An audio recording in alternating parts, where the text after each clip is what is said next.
사도행전 강의를 잠깐 중단하고 사무엘상 7장을 보도록 하겠습니다. 사무엘상 7장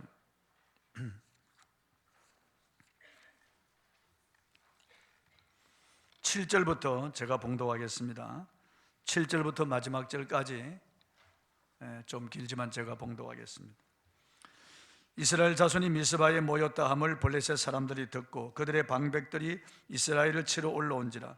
이스라엘 자손들이 듣고 블레셋 사람들을 두려워하여 이스라엘 자손이 사무엘에게 이르되 당신은 우리를 위하여 우리 하나님 여호와께 쉬지 말고 부르짖어 우리를 블레셋 사람들의 손에서 구원하시게 하소서 하니, 사무엘이 젖먹는 어린 양 하나를 가져다가 온전한 번제를 여호와께 드리고 이스라엘을 위하여 여호와께 부르짖음에 여호와께서 응답하셨더라.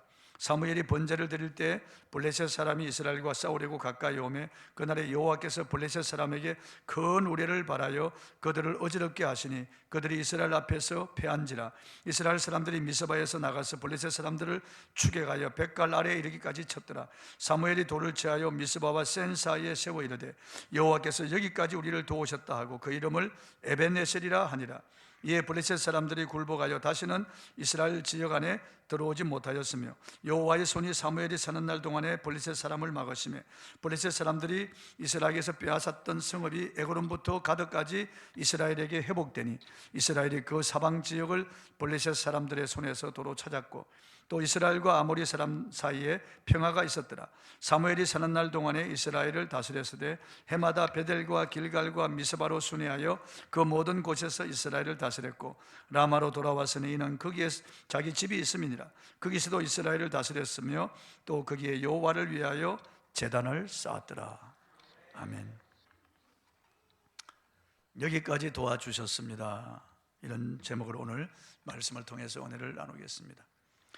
우리 교회 33년은 전적인 하나님의 도우심이었고 하나님의 은혜였습니다.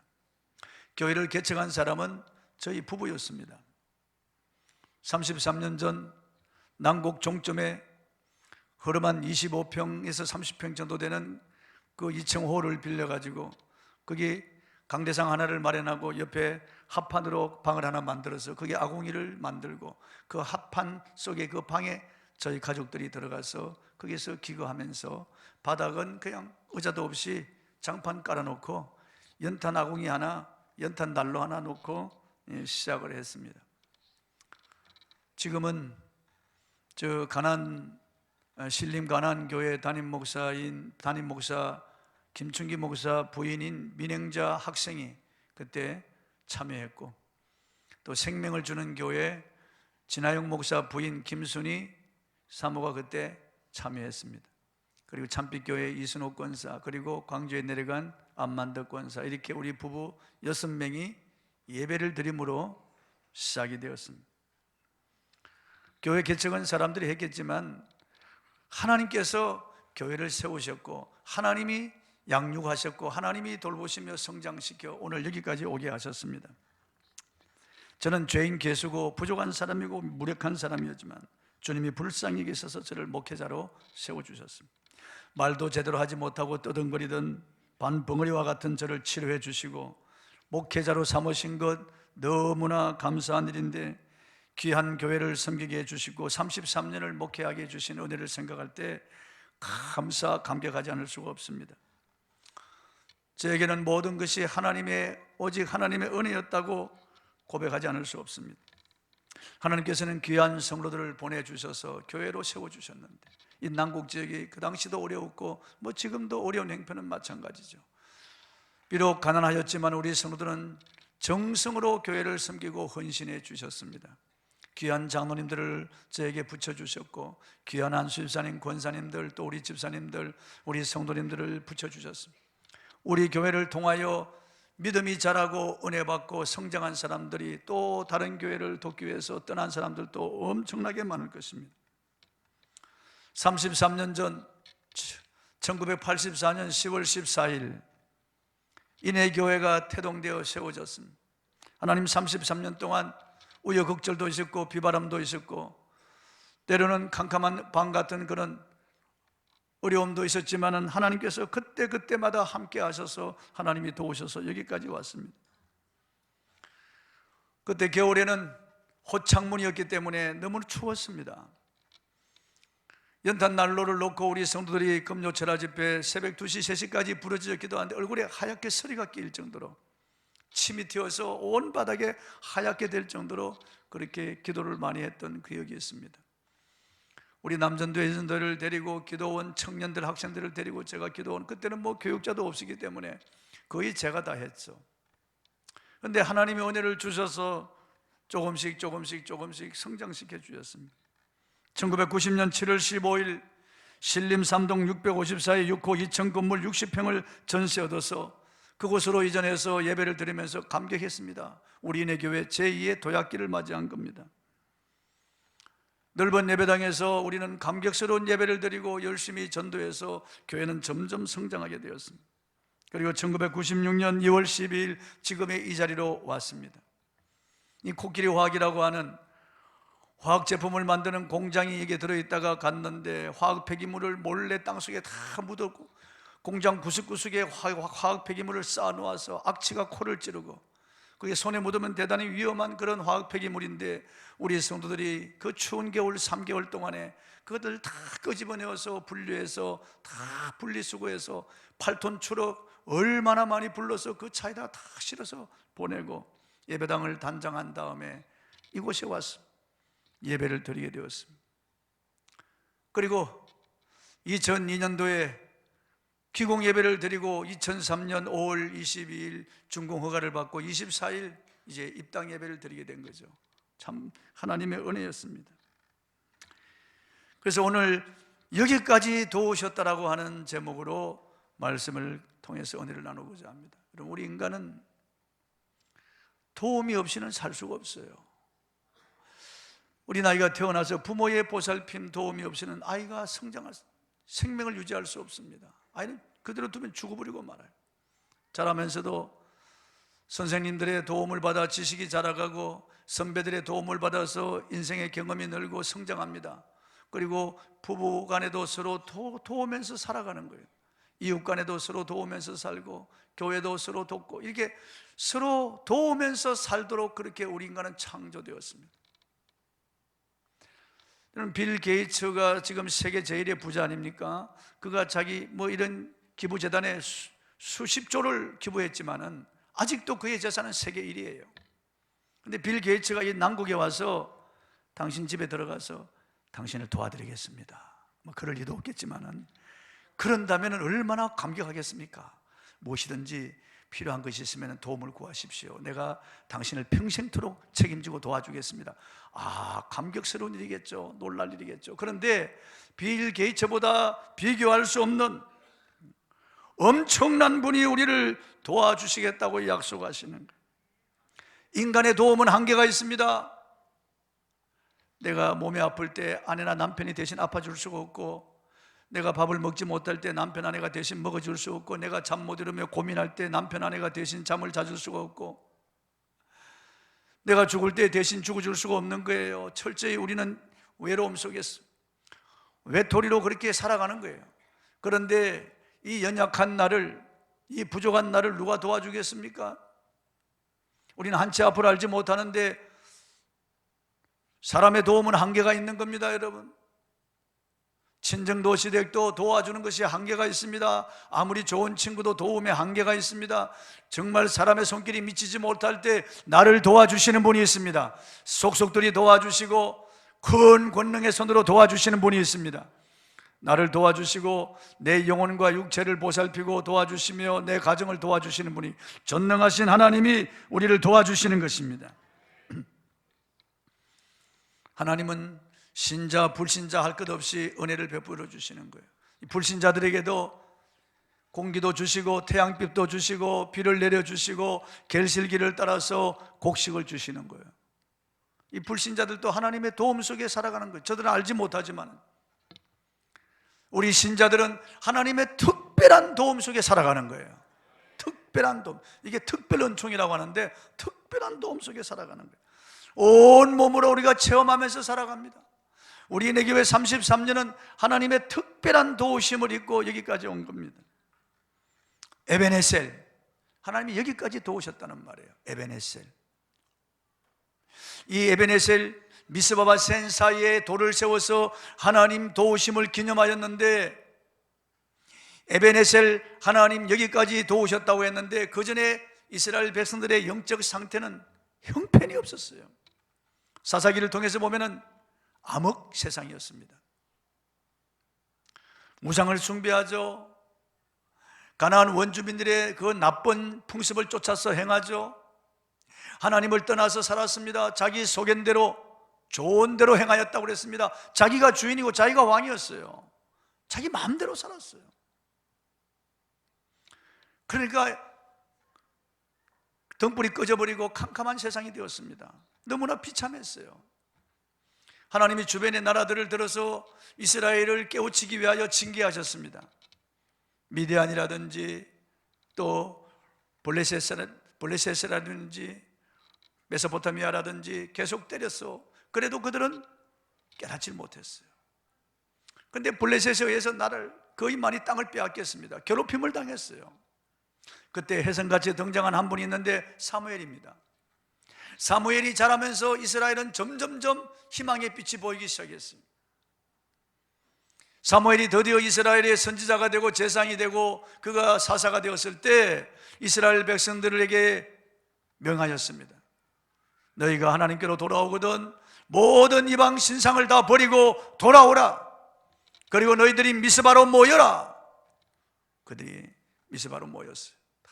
미스바로. 그때 이스라엘 백성들이 미스바에 모였다 함을 듣고 블레셋이 군대를 철군대를 거느리고 쳐들어왔습니다. 정말 깜짝 놀랄 일이죠. 이스라엘 백성들은 두려워하며 사무엘에게 우리를 위하여 기도하라고 합니다. 사무엘이 젖 먹는 어린 양을 취하여 피 흘려 번제를 드리고 하나님 앞에 부르짖어 기도하자 하나님이 우레를 발하여 블레셋 군대들을 다 쳐서 물리치는 거예요. 이스라엘 백성들이 블레셋 사람들을 쫓아가서 그들을 완전히 괴멸시킵니다. 그리고 잃어버린 땅들을 다 찾습니다. 그리고 아모리 사람, 가나안 원주민들과 화목하게 됩니다. 참 좋은 세상에 온 거죠. 좋은 세상에 온 거예요. 그래서 사무엘이 이스라엘 백성들과 함께 미스바와 센 사이에 비석을 세우고 그게 새겨 넣었습니다. 에베네셀이라고. 하나님이 여기까지 도우셨다. 여기까지 도우셨다. 그럼 이스라엘 백성이 어떤 행동을 취할 때 하나님이 도와주셨나요? 순종할 때 도와주셨습니다. 순종할 때. 선지자 사무엘의 말에 모두 순종했습니다. 우상을 버리고 전심으로 하나님만 섬기라고 할 때 그들은 우상을 버렸습니다.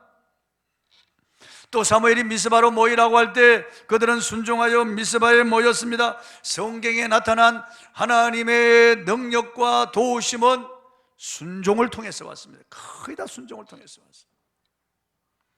하나님을 떠나 타락한 우리 인간은요, 내가 주인이 되고 내가 왕이 되어서 사는 거예요. 내 인생 내 것이니까, 내 재물도 내 것이고, 그러니까 내가 누구의 간섭받기 싫다는 거예요. 내가 생각하고 내가 판단하고 내가 결정한다는 거예요. 내가 내 길을 간다는 거예요. 이게 타락한 인간의 근성이에요. 이게 하나님을 떠나서 마귀를 따라가는 인간의 근성이에요. 우리 인간은 타락한 뒤로부터 줄곧 독립을 선언하고 인본주의의 삶을 살아왔어요. 내가 왕이 되고 내가 주인이 되어 살아왔어요. 내 인생은 내 것이라고 살아왔어요. 그러니까 이런 비참한 거예요. 하나님이 나의 왕이심을 믿고 나의 주 되심을 인정하고 하나님의 말씀에 순종할 때 그 사람과 그의 가정은 행복합니다. 행복합니다. 제가 33년을 목회하면서 우리 성도들 그리고 나를 통하여 이 주변에 있는 사람들을 지켜볼 때 하나님을 왕으로 모신 가정은 행복하고 그 자녀들이 잘 되는 것을 보았습니다. 그러나 그들이 예수를 믿는다고 하면서도 사실은 자기가 주인이고 왕이 되어서 자기 마음대로 살아가는 그 사람과 그 가정, 그 자녀들이 불행해지는 것을 보았습니다. 여러분, 주권을 하나님께 돌려드리십시오. 하나님만이 여러분의 왕이심을 인정하십시오. 여러분의 가정에 하나님을 왕으로 모십시오.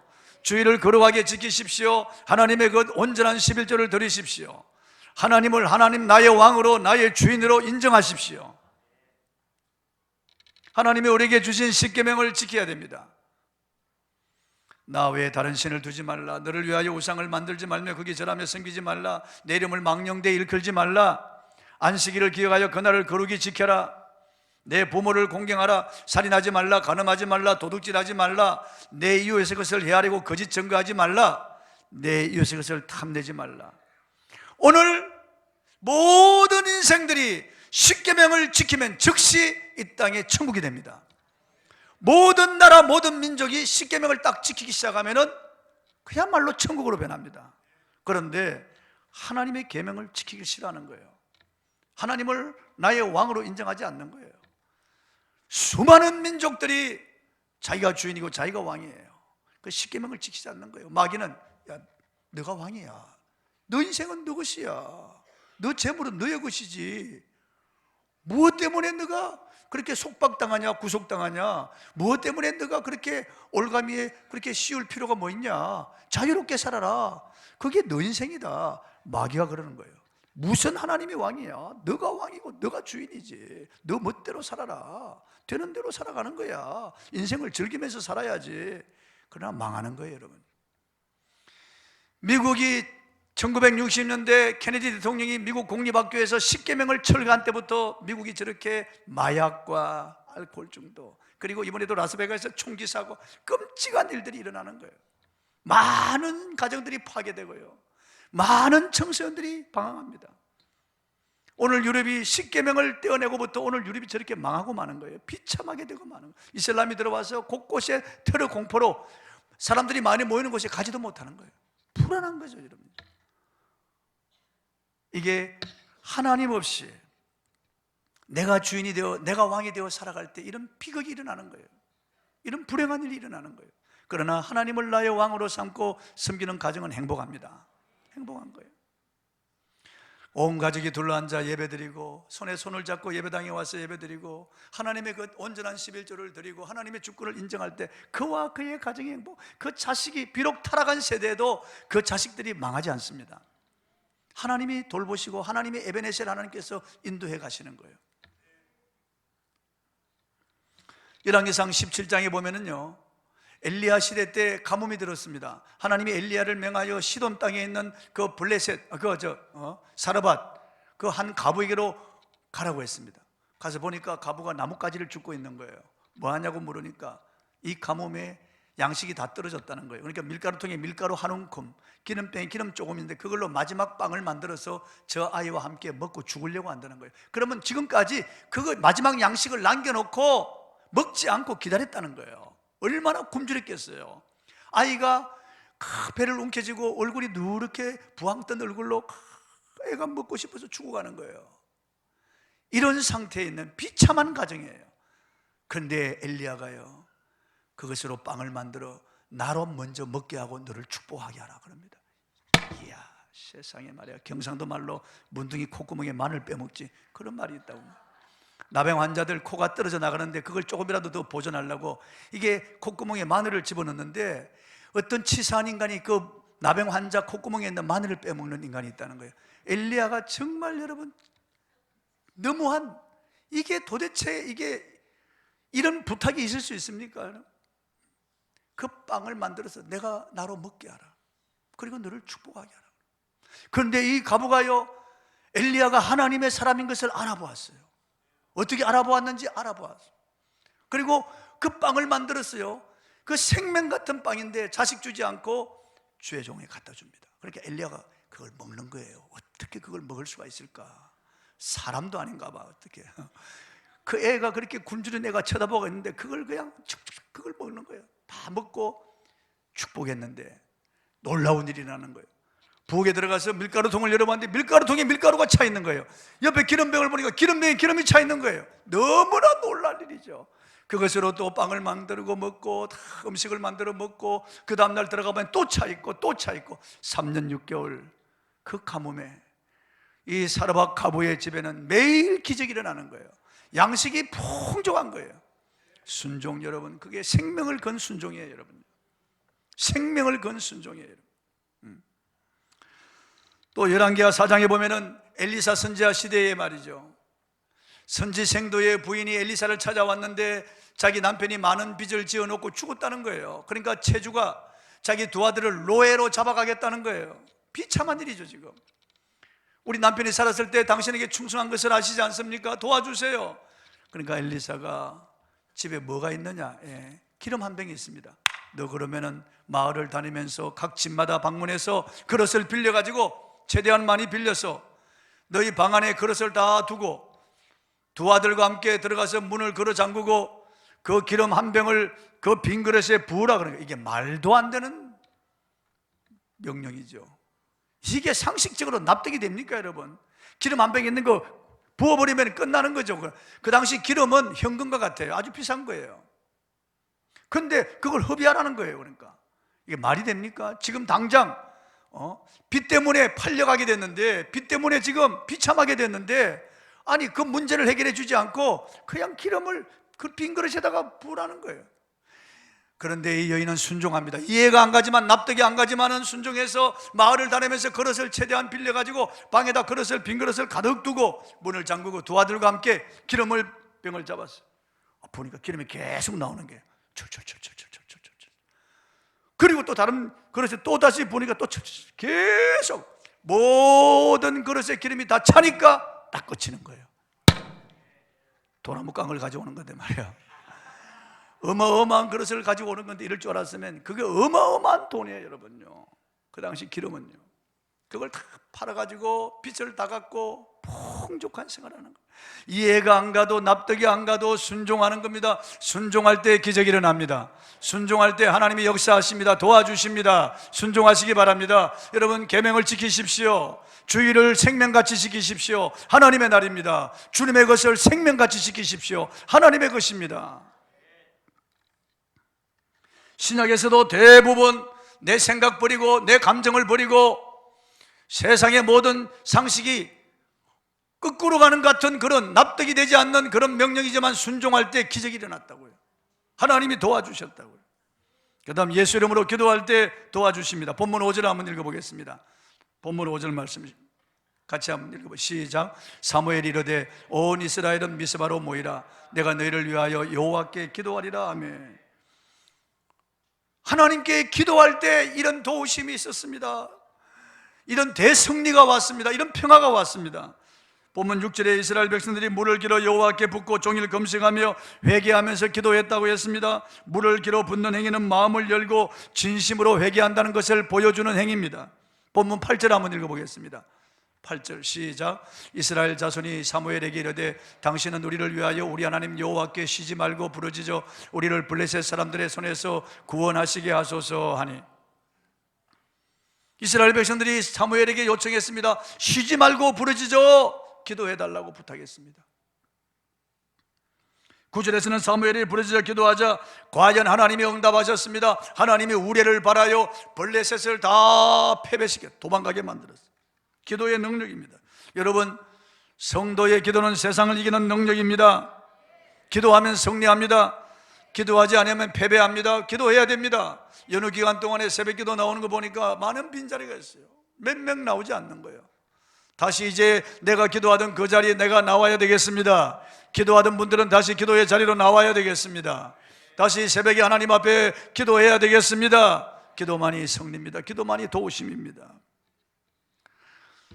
신자가 기도하는 한 하나님의 도움은 끊임없이 임합니다. 우리가 기도할 때 이게 수증기가 되어서 올라가서 구름이 두껍게 쌓이면 비가 되어 쏟아지듯이 우리가 기도하면 쌓인다고요. 때가 되면 하나님이 응답의 비를 주시는데 주체할 수 없이 주시는 거예요. 여러분, 기독교 서점에 가보세요. 수많은 간증의 책들이 있습니다. 수만 건이 있습니다. 기도해서 응답받은 간증들이다. 기도해서 소용없다면 기도할 필요가 없죠. 저도 기도할 필요가 없을 겁니다. 기도하지 않으면 저도 좀 육체는 편하게 목회할 수 있어요. 그러나 기도하지 않으면 금방 제 영적인 신호가 옵니다. 안 돼요, 여러분요. 기도하지 않으면 설교도 안 되고, 기도하지 않으면 벌써 영감도 떨어지고, 기도하지 않으면 교회 문제가 발생하고, 기도하지 않으면 가정에 문제가 발생해요. 기도할 때 마귀는 물러가는 거예요.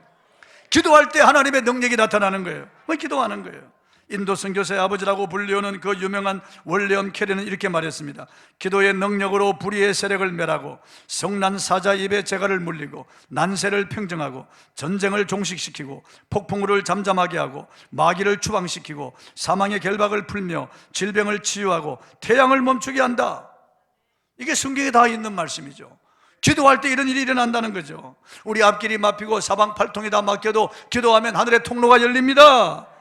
기도하면 막혔던 길이 뚫리고, 기도하면 하나님의 능력의 손이 나타납니다. 기도하면 실타래처럼 헝클어진 문제가 풀립니다. 미국의 산악지대에 한 청년이 친구와 ski 타다가 낭떠러지에 떨어졌습니다.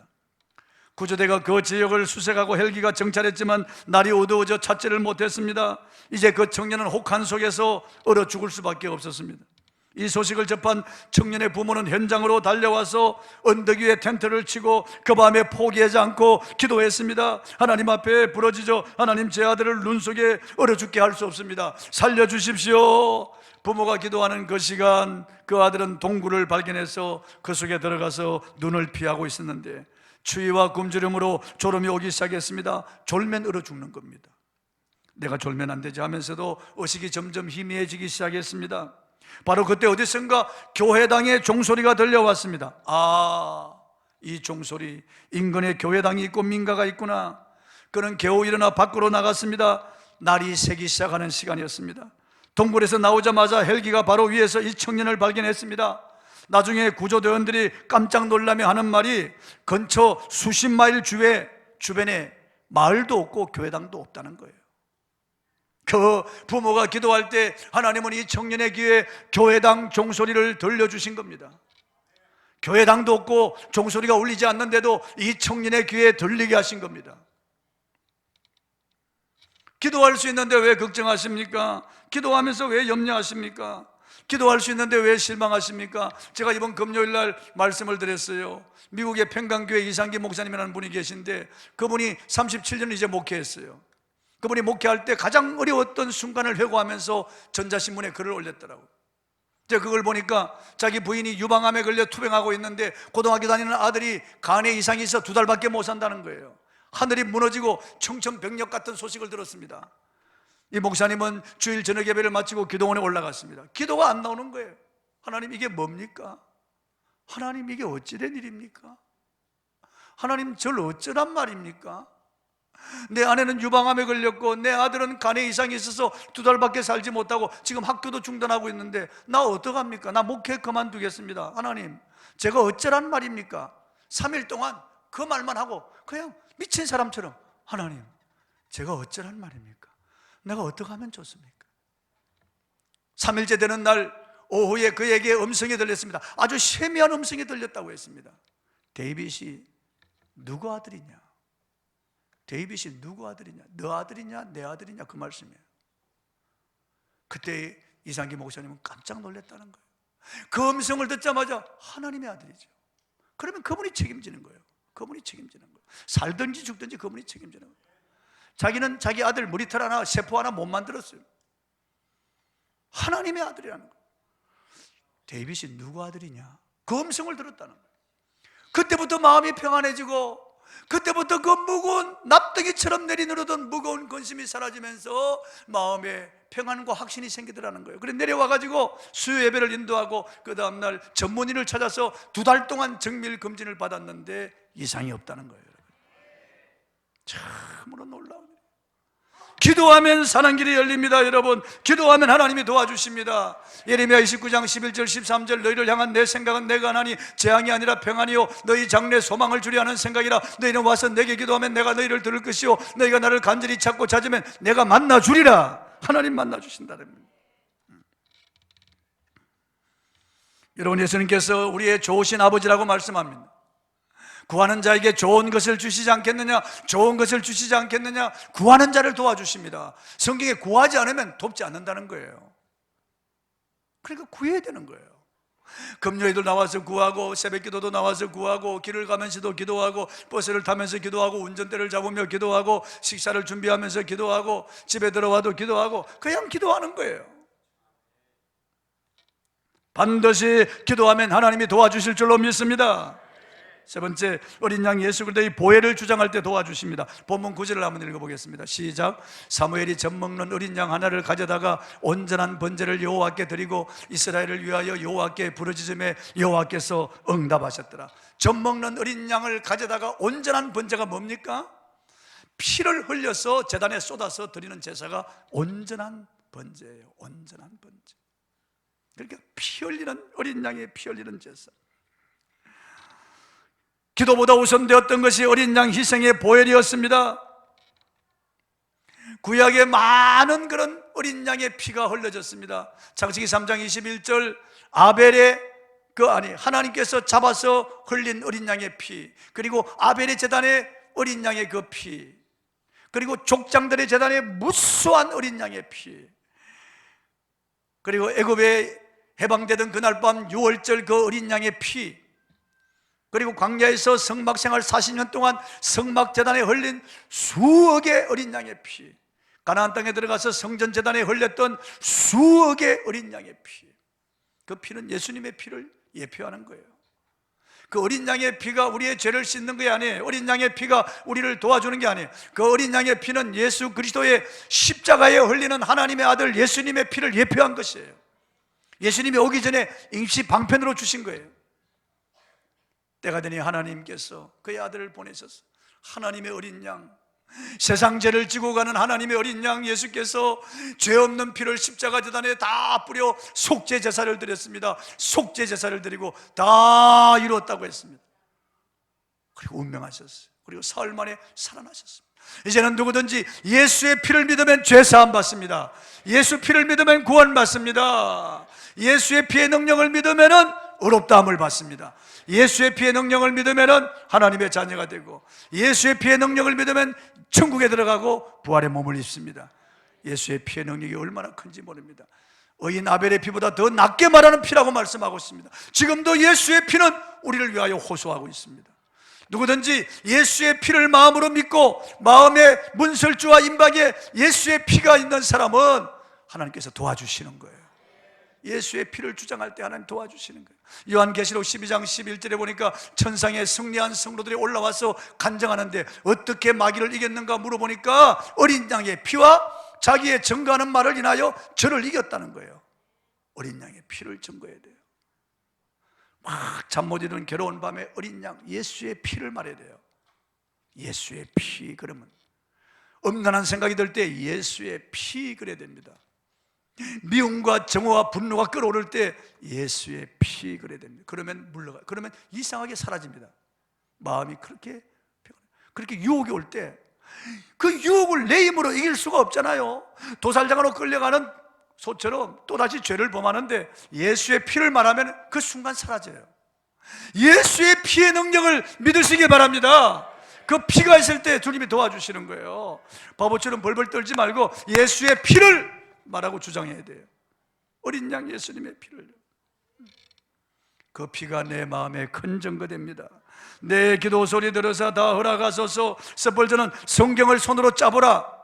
그리하면 피가 흐를 것이다 그래요. 성경 페이지를 넘길 때마다 송량의 피가 흐르고 있습니다. 어린 양 예수님의 피가 창세기부터 계시록까지 쫙 흐르고 있다고요. 십자가에 흘린 예수의 피는 하늘 혈액은행에 보관되어 있습니다. 누구든지 예수의 피를 주장하면은 그 피가 능력이 되어 그 사람에게 임하는 거예요. 피가요. 어떤 마귀라도 예수의 피를 주장하면은 도망을 가는 거예요. 도망을 가는 거예요. 무당들도 말이 칼을 가지고 꽉 십자가를 꺾고 말이야 탁 던지면서 팥죽을 탁 뿌리기도 하고 그러잖아요. 당모가지 피를 착 뿌리기도 하고 변질되었지만은 그 피의 능력, 예수의 피의 능력을 여러분 어린 양 예수 그리스도의 피를 믿으시고 그 피를 입으로 시인하시기 바랍니다. 할렐루야. 하나님 도와주십니다. 에베네셀 여기까지 도우셨다는 말이에요. 그럼 여기까지만 도우고 앞으로는 도와주신다는 거예요. 계속 도와주신다는 거예요.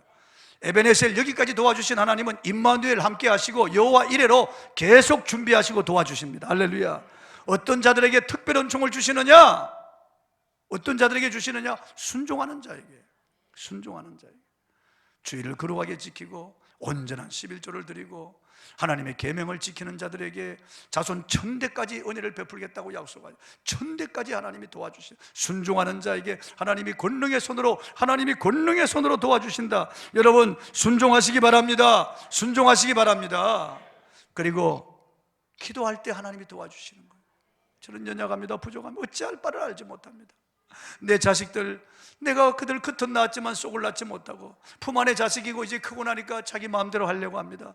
내가 지켜줄 수가 없습니다. 하나님 도와주십시오. 내 남편 하나님, 내 아내 하나님 도와주십시오. 내 직장과 사업을 주님 도와주십시오. 기도해야 돼요. 그리고 어린 양 예수 그리스도의 피를 우리가 입으로 시인해야 됩니다. 그 피의 능력을 믿어야 됩니다. 하나님이 도와주시는 거예요. 이사야 41장 10절 두려워 말라 내가 너와 함께 합니다. 놀라지 말라 나는 네 하나님이 됨이라. 내가 너를 굳세게 하리라. 참으로 너를 도와주리라. 참으로 나의 의로운 오른손으로 너를 붙들리라고 하셨습니다. 하나님이 도와주시면 됩니다. 하나님이 여러분을 붙들어 주시는 거예요. 시편 121편에도 내가 산을 향하여 눈을 들리라. 나의 도움이 어디서 올꼬? 나의 도움이 천지를 지으신 여호와에게서로다. 성경에 하나님이 도와주신다는 말씀이 얼마나 많은지 모르겠습니다. 여러분, 주님의 도우심으로 여기까지 왔습니다. 내가 잘나서 여기까지 온 게 아니에요. 주님이 도와주셨어요. 내가 건강상, 내가 위생상 조심해서 병 걸리지 않고 여기 온 게 아니고, 내가 그냥 눈이 밝아서 내가 운전 잘해서 내가 교통사고 당하지 않고 여기까지 온 게 아니에요. 하나님께서 권능의 손으로 저와 여러분을 붙들어 여기까지 인도하신 줄 믿으시기 바랍니다. 하나님의 선한 손의 도우심, 에베네셀의 하나님의 도우심이 여러분과 평생 함께 하기를 바랍니다. 찬송하겠습니다. 301